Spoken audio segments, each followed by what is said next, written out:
Okay, good morning everybody. Today is the 23rd of September 2020.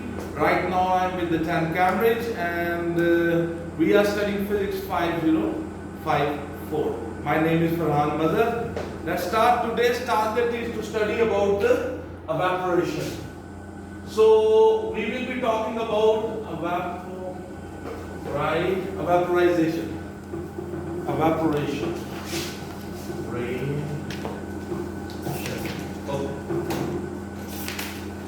You know, if you have, so let us consider the example of water.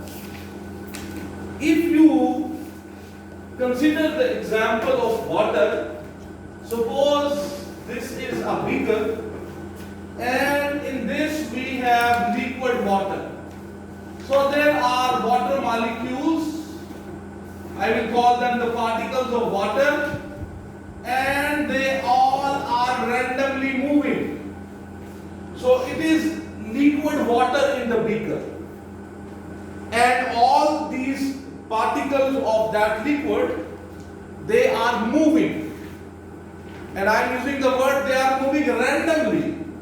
Randomly means that they are not following a certain path. They can move in any direction, zigzag manner. They can go up, they can go down, they can go left, they can go right.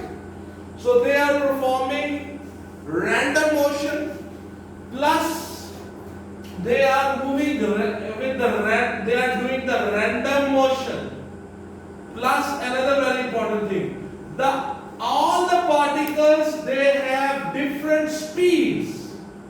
They all are moving at different speeds. Some of the particles might be moving faster, some of the particles might be moving slowly. Some might have a speed of, for example, 10, some might have speed of 20, some might be moving at the speed of 5, just to understand. So each particle in the body of the liquid have different speed, and when they have different speeds, so they will have different kinetic energies. So every particle, you know the kinetic energy, the formula for the kinetic energy is 1 by 2 mv square. So kinetic energy of any particle depends upon its speed. It also depends upon the mass. It depends upon the speed. The particle of that liquid, because they are moving at different speeds, so every particle have a different kinetic energy. You know the temperature of anything depends upon the average kinetic energy of its particles. The temperature of anything, you might have studied in the kinetic molecular model theory, that the temperature of anything depends upon the average kinetic energy of its particles. So you see this water, the body of water, this water body, it has molecules, they are moving randomly, they are moving at different speeds, some are moving slowly, some are moving faster, so they have higher kinetic energy, some of them have lower kinetic energy, some of them might have very high kinetic energy. And the temperature of this water depends upon the average kinetic energy of those particles. Now, these water molecules, they have very strong intermolecular bonds. They have intermolecular bonds, plus they have intermolecular forces with each other. It means that one molecule of this water will attract the other molecule.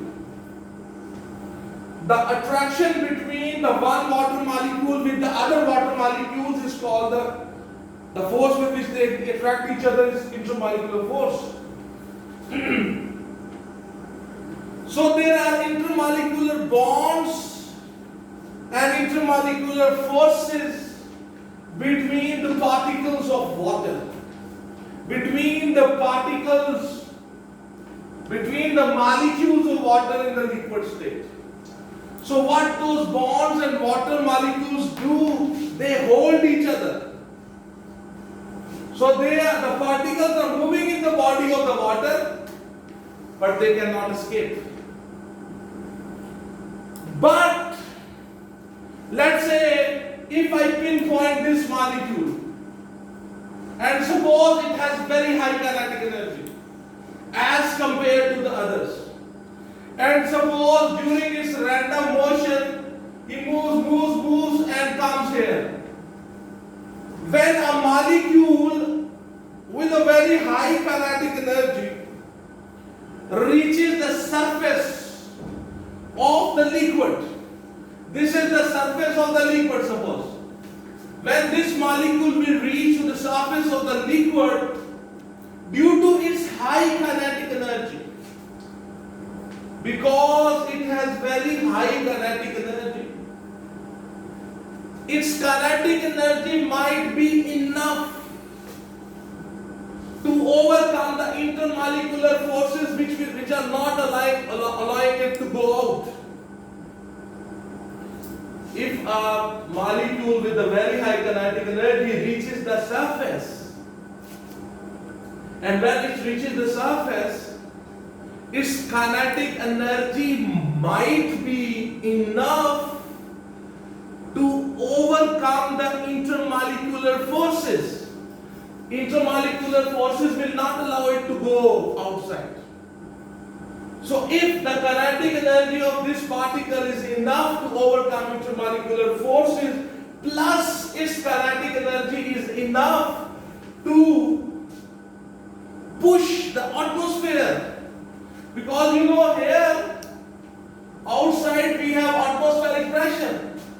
Atmospheric pressure is also trying to keep these molecules in the body of the liquid.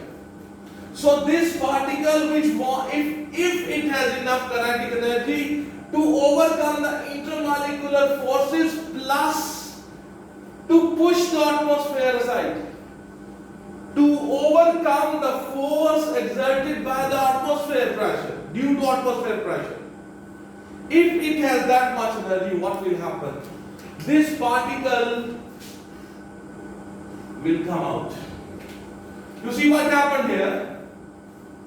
The particle has left the liquid from the surface and it has gone into the air. This is called vaporization. Interesting thing about the vaporization, that this particle went from the liquid state into the gaseous state. It left the body of the liquid and went into air without any external source of heat. You have not provided any stove here or a Bunsen burner here or any heater here. You are not providing heat externally. It went from the liquid state into gaseous state by its own kinetic energy. Okay? So now you see the particles which have high kinetic energy. As this process will go on, what will happen? The particles with the high kinetic energy, they will be leaving. After some time, when some time have passed, what will happen? Most of the particles whose kinetic energy is high, they have left the body of the liquid. Now the particles whose kinetic energy is low, they are in the body of the liquid. Okay? So try to understand this sentence. What I am saying, as the time will pass by, what will happen? The particles which have the high kinetic energy, they will leave from the surface of the liquid and they will go into the air. They have become vapors. They are converted into gaseous form. So what is happening here? the particles with the high kinetic energy, they have left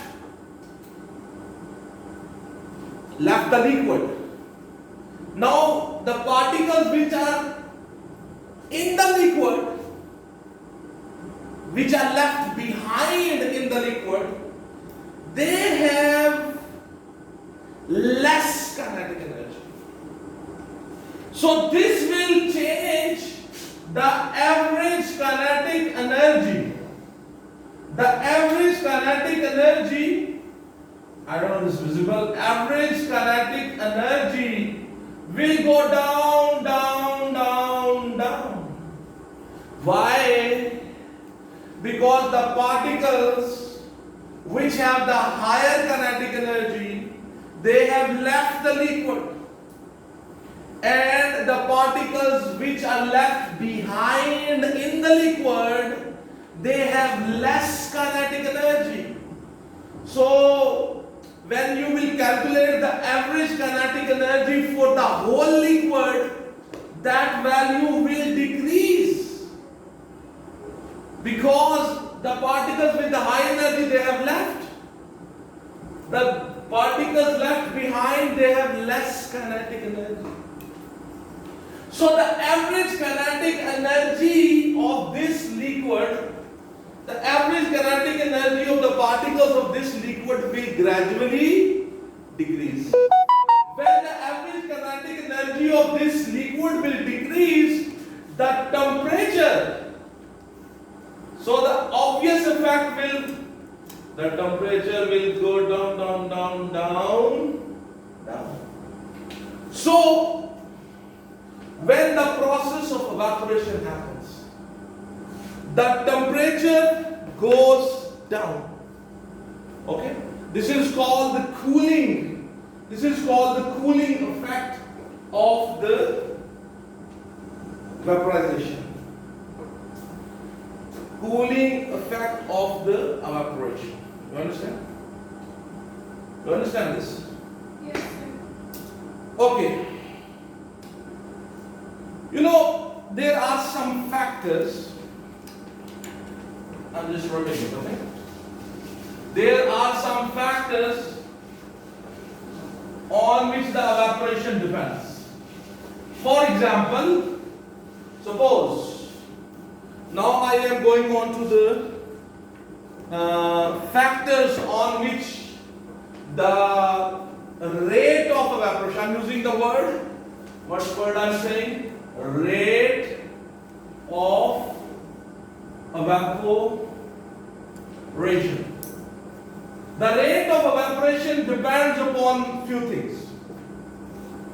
The first, and very simple, the first factor is temperature. Temperature of the surrounding and the temperature of the liquid. Obviously, liquid will have the same temperature. If you are not providing a source, external source of heat, the temperature of the liquid normally is the temperature of the surrounding. Okay? So, if the temperature is higher, if the temperature of the surrounding is higher, the temperature of the liquid will also be higher. If the temperature of the liquid will be higher, there will be more particles of the liquid which will have high kinetic energy. So, more number of particles of that liquid will go into vapor state. When the temperature is higher, for example, you can consider an example. For example, if it's month of May, and you take a cloth and get it wet and put it on a rope.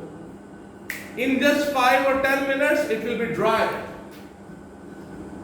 But if you do the same thing in, let's say, January, it will take 5 to 6 hours to dry.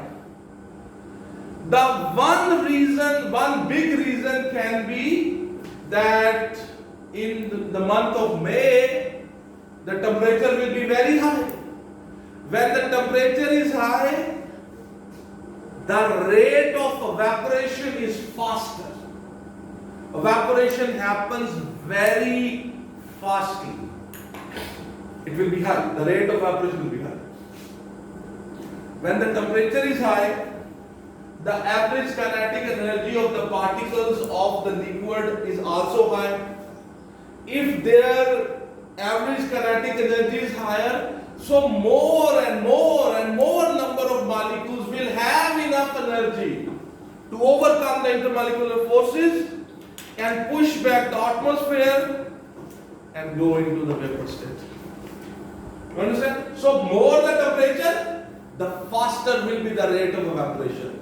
Less the temperature, the slower will be the rate of evaporation. You understand this thing? The second factor is humidity. Humidity means that the percentage of the water content in the surrounding air. That's called humidity. If the surrounding air, the level of the humidity is higher, means that the air around the liquid is already, we use the word saturated with water. I mean, it already have lot of water in the form of vapors in the air. Humidity is higher. The rate of evaporation will be low. For example, in Pakistan we have observed that when it's the month of August, July, you must have observed that when it sweats, the sweat do not evaporate. But in the month of May, if you get sweat, it immediately evaporates. That's why when it is very hot in May, it's not that discomfort. But when it's hot in the month of July or August, it's very uncomfortable. The reason is because when your body sweats in the month of August, the air is very humid.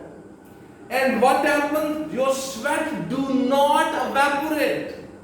And when the sweat do not evaporate, we feel very uncomfortable. We feel very hot. Okay? Understand? For example, if you wash clothes and you hang them in the month of August, the clothes will take very long time to dry in the month of August because the air is already humid.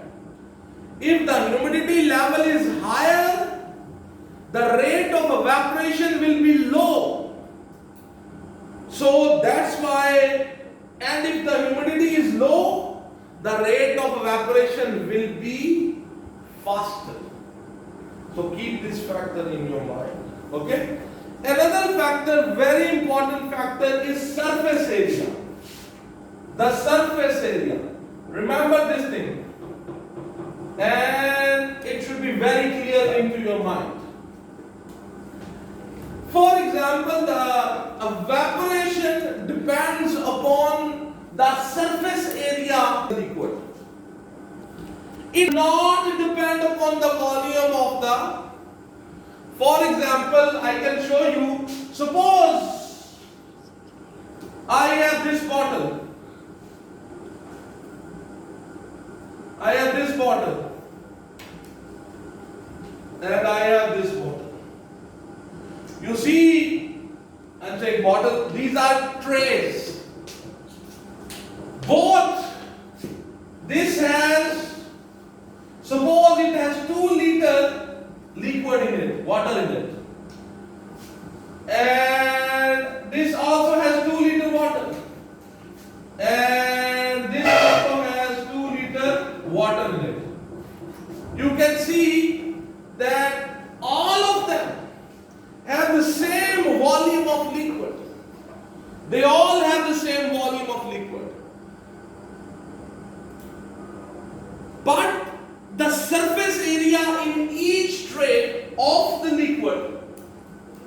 the surface area of the water in each tray is different. Rate of evaporation depends upon the surface area.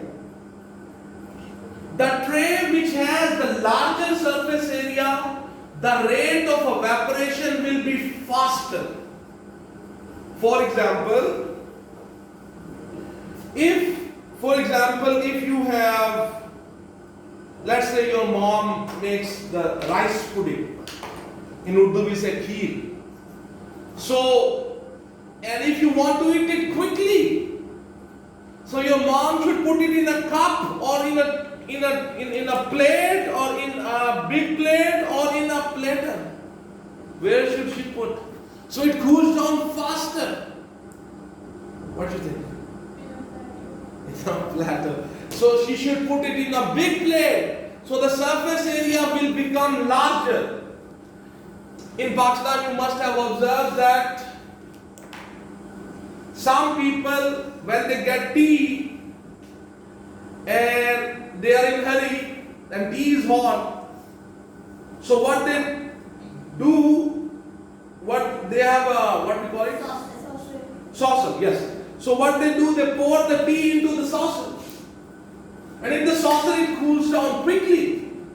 Because when you put the tea in the saucer, the surface area of the liquid becomes larger, rate of evaporation becomes faster, and whenever the evaporation happens, it has cooling effect. So the temperature will drop immediately. The rate of evaporation depends upon the surface area of the liquid. It does not depend upon the volume of the liquid. For example, suppose I give you another example. Let's say I have this tube, and in this tube, let's say it's 4-liter liquid, and I have this tray, and in this tray there is only 1-liter liquid. So where you think the rate of evaporation will be faster?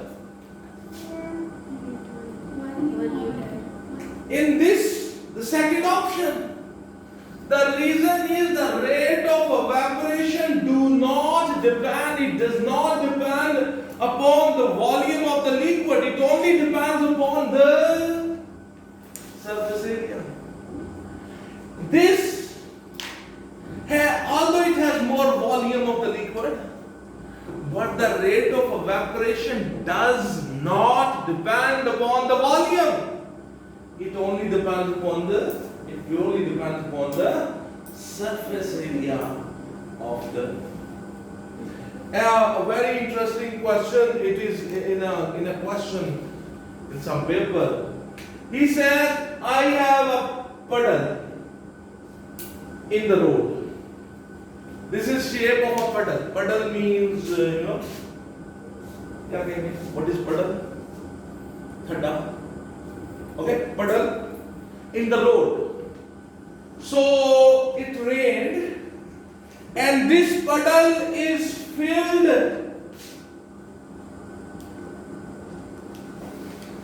with water. And after rain, it took 4 days to dry. It took 4 days to dry this water, means by evaporation. So on the first day, this was the level. On the second day, this was the level. On third day, this was the, and on the fourth day, this was the level of the water. As it becomes sunny, so the water was evaporating. So after rain, it took 4 days to get this puddle dry, total dry. The question is, what will happen with the rate of evaporation with the passage of time? So what do you think? What will happen with the rate of evaporation? Yes, ma'am. What will happen with on the first day, whatever will be the rate of evaporation? On the second day, what will happen with the rate of evaporation? Decrease. It should decrease. And on the third day, it should further decrease. Do you know why? Because of the water is like an inverted cone. If the level of the water will go down, day by day its surface area will become smaller and smaller and smaller. So the rate of evaporation should decrease day by day. It's a question in your exam, some past paper. You understand this thing? Okay. Another factor on which the evaporation depends is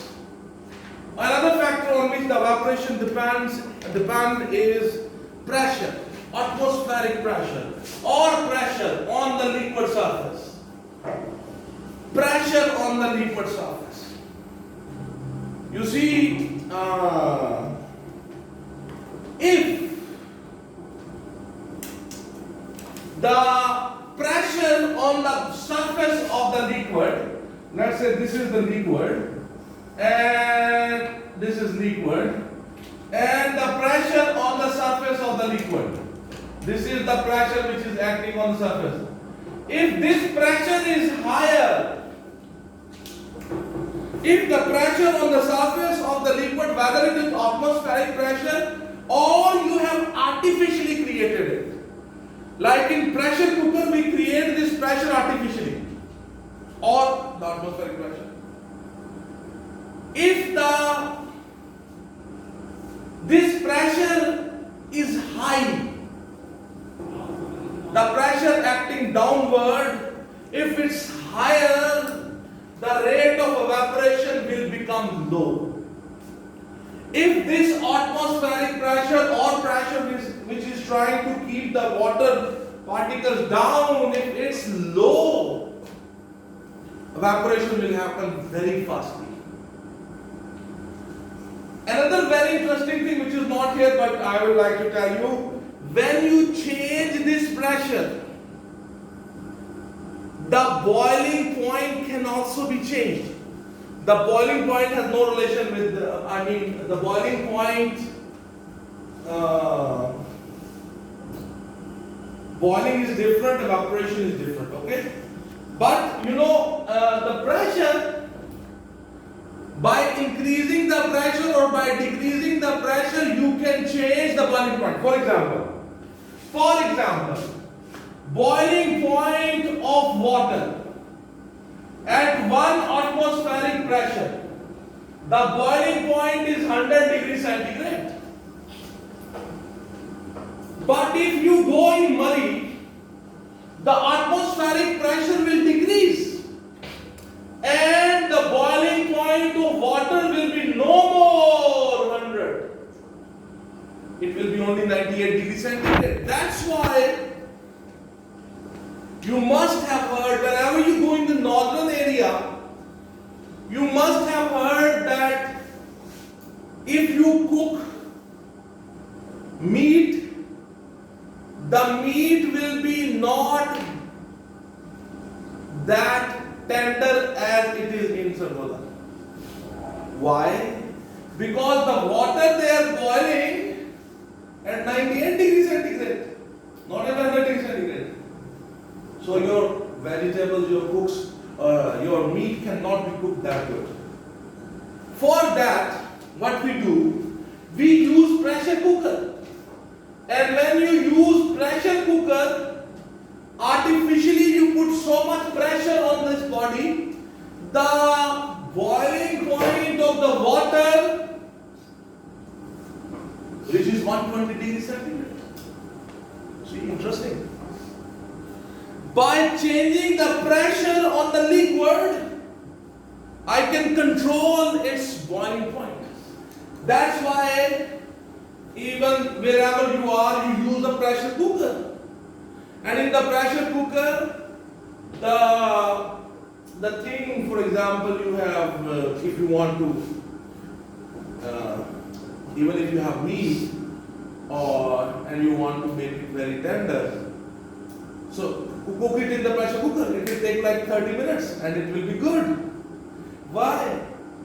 Because by creating the artificial pressure on the water, what we do, we increase the boiling point of water to 120 degrees centigrade. Now it can hold more heat, and that's why it's cooked earlier. Okay, you understand? So more the atmospheric pressure or pressure on the liquid, the less will be the rate of evaporation. Another thing is the movement of air. The fifth thing is the movement of air. The fifth thing is movement of air. If the air is blowing, for example, let's suppose here. Okay, here we have the liquid. Suppose here I have the liquid, and some of its particles goes out by the process of evaporation. So if the wind will be blowing, if there will be breezes, if the wind is blowing, what will happen? That wind will take these vapors away. So the air above this liquid will never become saturated with the vapors. You understand? The water vapors which come out by the evaporation, if the wind is blowing, that wind will take those particles away, those vapors away. So the air which is above here will be unsaturated with the water vapors. It will not become saturated. So for these particles, it will be easy to come out. So if the wind is blowing, the rate of evaporation becomes faster. If there is no wind, or the speed of the wind is slow, the rate of evaporation will be also low. For example, if you wash clothes and you put them to get dry, and let's say if you want to get them dry faster, another interesting thing, for example, in the month of December, what we do, we switch on the fans. We put the clothes in a room and we switch on the fans. So what happens? Because of the wind, what will happen? The rate of evaporation will become faster. When the rate of evaporation will become faster, the clothes will get dry quickly in less time, because the rate of evaporation will be faster. The last point on which the rate of evaporation of a liquid depends is the nature of the liquid, especially the boiling point of the liquid, what we call the boiling point of the liquid itself.